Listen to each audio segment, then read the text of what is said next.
Êvar baş, roj baş, ji hemî hevala rehevî dermûn başin. Îro Rojava Bakurê Kurdistanê dîsa destseserkirina şaredariyan bû, tayînkirina qayûman bû, îjar dor hat Dêrsimê û navçeya wê Pulurê. Li Pulurê hûn zanin di destê CHP de ye. Li Dêrsimê jî beriya niha hevşaredar di derheqê wî de doz hatibû vekirin, cezalê hate birîn, ev kirin hincet û destanîn ser şaredariyê. Niha dora şaredariyê bi temamî hatiye girtin, gel nikare bikeve avahiyê. Bi dîwarên bêtonê dora wî hatiye pêçan, wesaytên zirxî hene, gel di nava protestoyan de ye, çalakî li ser çalakiyan pêk tînin. Îro gelek heyetên cuda hem ji Tirkiye hem ji bajarên Bakurê Kurdistanê çûn Dêrsimê daxuyanî hatin dayîn. Yek ji daxuyaniyan ya hevserokê HDP Tülay Hatîmoğulları bû. Ez ê niha ji we re bixwînim. Min çend û çê ji we re amadekirine bê ku wext wan da bikim ez bikevim nava van nûçiyan ji we re pêşkêş bikim. Meselekî din a giring jî di derbarê heng gotinên di medya civakî de di derbarê civînên di navbera dewleta Tirkiye û Partiya Karkerên Kurdistanê de li Ewropayê gelo civîn pêk hatine pêk nehatine. Remzî Kartal li ser mijarê xwe îfade dike me ji daxuyaniya wî hin agahî berhev kirine tiştê ku wala qedar dike em ji we re pêşkêş dikin. Niha pêşiyan biçin Dêrsimê kan binirin wê derê rewş çi ye? Hêdî em bikevin nava mijaran. Li Dêrsimê hêzên ewlehiyê mudaxileyê xwepêşandaran kirin, 8 kes hatin binçavkirin. Wezareta Karê Navxwe ya Tirkiye du hêvarê qayûm tayînê şaredariya Dêrsimê û şaredariya navçeya Pulurê ya Dêrsimê kiribû. Piştî danîna qayûman şeniyên Dêrsimê alêgirên Dem Partiyê gelek kesayetiyên din li pêş avahiya şaredariyê li hev kombûn, dest bi xwepêşandanê kirin. Heta derengiya şevê jî nerazîbûn berdewam kirin. Alozî di navbera xwepêşandar û hêzên ewlehiyê de derket. Hêzên dewleta Tirkiye êriş birin sergel, îşkence li xelkê kirin, hin kes pir bawekî hovane hatin lêdan. 8 xwepêşandar hatin desteserkirin, hatin binçavkirin. Niha li navenda ewlehiyê ya Dêrsimê têne ragirtin. Li gelek bajarên cuda jî çalakiyên protestoyî hebûn wekî Geverê, Colemêrgê, Batmanê, li Xelfetiyê, Amedê, li navçeyên Amedê li gelek deveran çalakiyên protestoyî hêjî hene dewam dikin. Di nava rojê de daxuyanî hatin dayîn. Hevseroka giştiya Dem Partiyê Tülay Hatîmoğulları li Dêrsimê li ser tayînkirina qayûman got wê Dêrsim serî li hember zilmê netewîne. Hevseroka giştiya Dem Partiyê Tülay Hatîmoğulları di xwepêşandanê de diyar kir ku armanca qayûman xespkirina îradeya gelê Kurd e. Pêngava tayînkirina qayûman jî wekî zilmeke mezin ali dijî xelkê Dêrsimê binav kir. Wekî din çi got Tülay Hatîmoğulları dema em îro li kolanên Dêrsimê geriyan gotinekê li ser zimanê xelkê hebû. Dibêjin eger zulma zaliman hebe ê xelkê jî îrade hebe. Gelê Dêrsimê li dijî zilma zaliman li ber xwe dide. Gelê Dêrsimê di komkujiya 38 de jî li ber xwe da dema ji Munzurê li şûna avê xwîn di herîkê jî li ber xwe da xelkê Dêrsimê bi Seyid Reza tên naskirin. Seyid Rezayan serî netewandin. Dêrsim jî wê serî li hember zaliman netewîne. Îro ev desthilatdarî li aliyekî qaşo destê aştiyê dirêj dike, li aliyê din jî qayûman tayîn dike.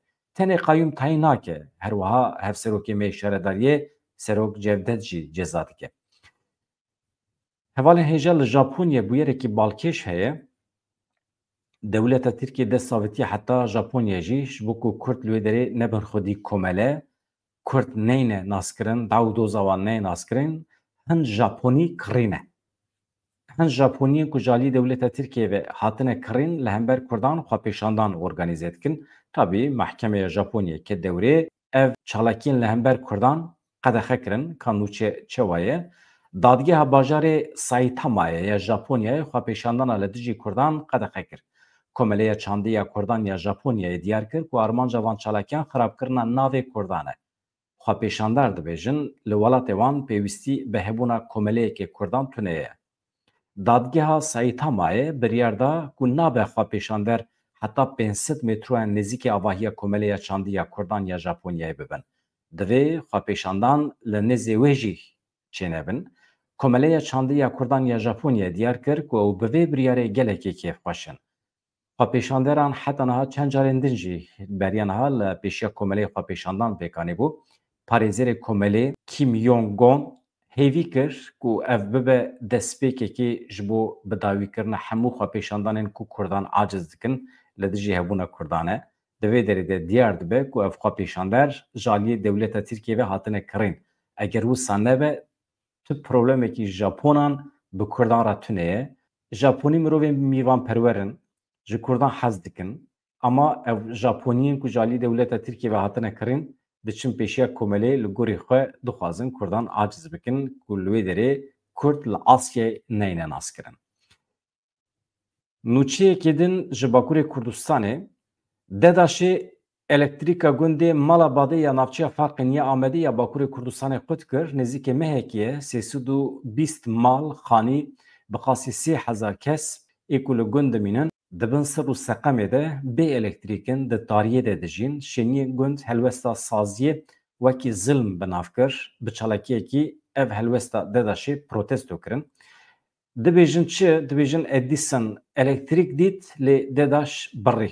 Divê navberê de ez bînim bîra we ê ku elektrik dîtiye ne Edison e Tesla ye. Divê parantezê bigirim Tesla jêra dixebitî. Wextê ku Tesla elektrik dît peyda kir, çêkir, Edison destanî ser projeya wî. Edison patron bû ew karker bû. Parantezê em bigirin em bidomînin endeziyarê elektrîkê Mehmet Ora got hûn jî dibînin ku li vê derê pira mala badê heye, bendava Batmanê heye, elektrîk li vê derê tê helberîn, lê berê elektrîka wan hatiye qutkirin. Ev jî paradokseke mezin e, yani nakokî ye. Dedaş bi hinceta nûjenkirina xetên elektrîkê yên nava gund dixwaze saetên elektrîkê yên gundiyan derxe ser stûnan. Çima? Ji ber ku ew gundiyan weke diz dibînin. Gundî jî dibêjin Dedaş me bi diziyê tometbar dike. Tamamê Tirkiye hatiye îqna kirin ku milletê herêmê diz e, lêbelê di esasê xwe de dizê herî mezin ew bixwane, lewma 4-5 qat zêdetir fatûreyan ji xelkê re dibirin. Millet mecbûr dimîne êdî wan fatûreya bide jî. Çima? Çünkü qanûn, yasa hatine derxistin. Berê îtiraza li dadgehê divê tu pêşî herî wan pereyan bidî, hemî fatûreyê xwe bidî, paşê dawe vê bikî. Piştre jî 3 sal, 4 sal, 5 salan li hêviya dadgehê dimînî ku ew pere bi vê enflasyonê re jî êdî qîmeta xwe wenda dike, pûç dibe. Di encamê de eger tu mafdar derkevî jî paşê perê te tê dayîn lê qîmeta perê wî jî namîne. Nûçeyekê din jî di derbarê Sûriyê û dewleta Tirk de ye. Hevdîtinên di navbera Tirkiye û Sûriyê de ka gihîştiye ku derê Hakan Fidan di derbarê mijarê de daxuyaniyekê daye. Wezîrê Karê Derve Tirkiye Hakan Fidan îro li Enqerê pirsên rojnamegeran bersivandin. Hakan Fidan li ser pirsa gelo Tayyip Erdogan wê bi serokê Sûriyê Beşar Esad re hevdîtinekê bike, got pêşniyazeke giring ya serokkomarê me çêbû lê aliyê Sûriyê bi taybetî vê demê ji bo nirxandina mijarên diyar ne amade ye. Her wiha Sûriye ne amade ye bi muxalefeta xwe re jî hevdîtinekî pêk bîne. Fidan her wiha got Sûriye dema ku ji Tirkiye re dibêje were em li hev bikin bi min bawer be ez ê bi terorê re tê bikoşim, ez ê li dijî terorê bisekinim, bila kes zirar nede Tirkiye ji ser axa min, tu jî ji nava sînorê min derkeve. Ev tê wateye ku di rastiyê de tiştekî wiha nabe. Ev jî nîşan dide ku Sûriye xeber şandiye ji Tirkiye re gotiye pêşî tu ji axa min vekişe, ez ê vê derê tê bikoşim bi hêzên terorî re ez ê destûr nedim ku ji ser axa min êriş werin Tirkiye. Bersivekî wisa daye Tirkiye. Türkiye jî dibêje na. Ez ji ser axa te venakişim çünkü tehdîta terorî heye. Hakan Fidan her wiha li gotinê xwe zêde dike, dibêje dema em ne li ser axa Sûriyê bin, yani em dagir nekin Sûriyê, mirovên li wê derê wê werin derbasî ser axa me bibin, wê wekî koçber werin Tirkî bijîn. Dema rejîma Şamê bi ser hinek grûpan de biçe, tê wateya ku zêdetir koçberî û nearamî wê çi bibe, ev jî dibe wê bandor li welatê me bike. Tiştê ku Hakan Fidan ji xelkê vedişêre ew e ku Tayyip Erdogan û hikûmeta wî pir dixwazin ku koçberin werin Tirkiye, çima di berdêla wan koçberan de dewleta Tirkiye di vê krîza aborî de ji Ewropayê pir pere digire. Çiqas koçber werin wan dihewîne, aboriya xwe niha li ser vê meselê saz kiriye.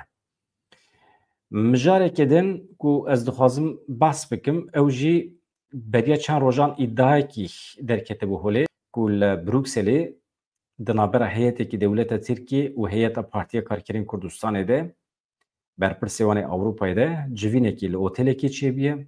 Abdullah Öcalan bi rêya telefonê tevlî bûye. Hin daxwazên xwe ji rêxistinê kiriye. Koma Ewropayê jî ev daxwaz biriye qandîlê û bersiv ji qandîlê hatiye. Ev îdayekî wisa ketibû rojevê. Rojnamevanê Anefê ji Remzî Kartal dipirse, Remzî Kartal jî van bersivan dide, em ji bo we berhev kir.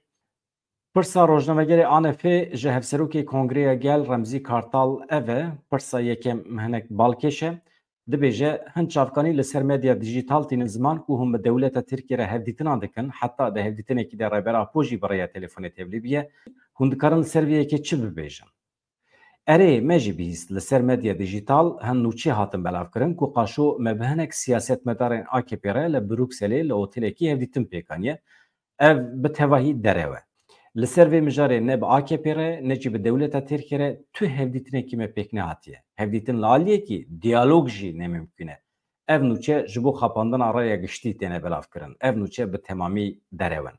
Konsepteke şerê top yekûn tê meşandin. Lê bi mîsyona ku dane ser milê Dewlet Bahçelî dixwazin raya giştî bixapînin. Dixwazin vê mijarê bixan rojev ku rojeveke yekalî ya li gor dilê xwe biafirînin. Nûçeyên di derbarê diyalog û hevdîtinan de bi tevahî derewin. Di vê pêvajiyê de ku tecîtekê girangerî li ser rêbera po tê birêvebirin, nûçeyên ku dibêjin rêbera po bi telefonê tevlîvan hevdîtinan dibe, ji xwe nîşan didin ku ev di çarçoveya talîmatên navenda şerê taybet de derdikeve holê. Hin kes derdikevin dibêjin rêbera po bi Qandîlê re hevdîtinan dike. Nameyan dişîne Qandîlê, dişîne Rojava û Avrupayê. Di navbera rêbera po û Qandîlê de nelihevkirinekê heye, nakokî heye. Bersiva banga rêbera po nedane. Ji ber vê yekê rêbera po aciz bîye, telefon girtiye ser wan de. Ev hemû baweyekî zanebûn ji aliyê medyaya şerê taybet ve tê belavkirin. Dixwazin bi van nûçeyan serê gelê me, serê raya giştiya demokratîk tevlihev bikin û ji xwe re rojeveke nû çê bikin. Di vê pêvajoya şerê berfireh a nû de ku li Tirkiye li tevahiya rojhata navîn pêş dikeve, wê bibe sedema geşedanên pir girîng. Dê bibe wesîleya çareserkirina pirsgirêka Kurd. Bibe sedemê pêvajoyeke nû ya demokratîkbûna herêmê û helweşîn têkçûna desthilatariya AKP MHP. Ji ber vê yekê divê ne gelê me ne jî hêzên demokrasiyê ji ber êrişan newestin, belav nebin, tekoşîna xwe tim bidomînin. Dibêje Remzî Kartal Hevserokê Kongreya Gel. Hevando vêga vê hûn zanin ez ne li stûdya xwe me, ez li derva me ji ber hin karê xwe yê rojnamegeriyê dîsa çûme. Ji ber vê yekê ez vê bültenê kin digirim û hêvî dikim li gor dilê we be nûçeyek awarte hebe ez ê ji we re pêşkeş bikim. Vêga vê rojeva esasî Bakurê Kurdistanê desteserkirina şaredariyên Dêrsim û navçeya wê Plûre. Wekî din elbet şerê di navbera Rusya û Ukrayna de jî dewam dike. Ew jî êdî ber vê ku derê ve diçe em nizanin ji ber ku füzeyên duravêj ên ku Amerîkayê dabûn Ukraynayê hatin bikaranîn. Rusya gelek aciz bû, Putin tevê wezîrên xwe cîhanê tehdît dikin, bi taybetî welatên Avrupayê û Amerîkayê tehdît dikin, dibêjin kî çek û sîleh bide Ukraynayê hedefa me ye. Yani em ê şerê xwe li dijî wan jî pêş bixin. Tabii em nizanin dewleta Tirkiye ku niha dronan dide Ukraynayê çi qas di hedefa Rusyayê de ye em tam nizanin wê rojên pêş me diyar bin. Bi hêviya rojên xweş azad dem baş. Çi dikim bikim bila bedewr be.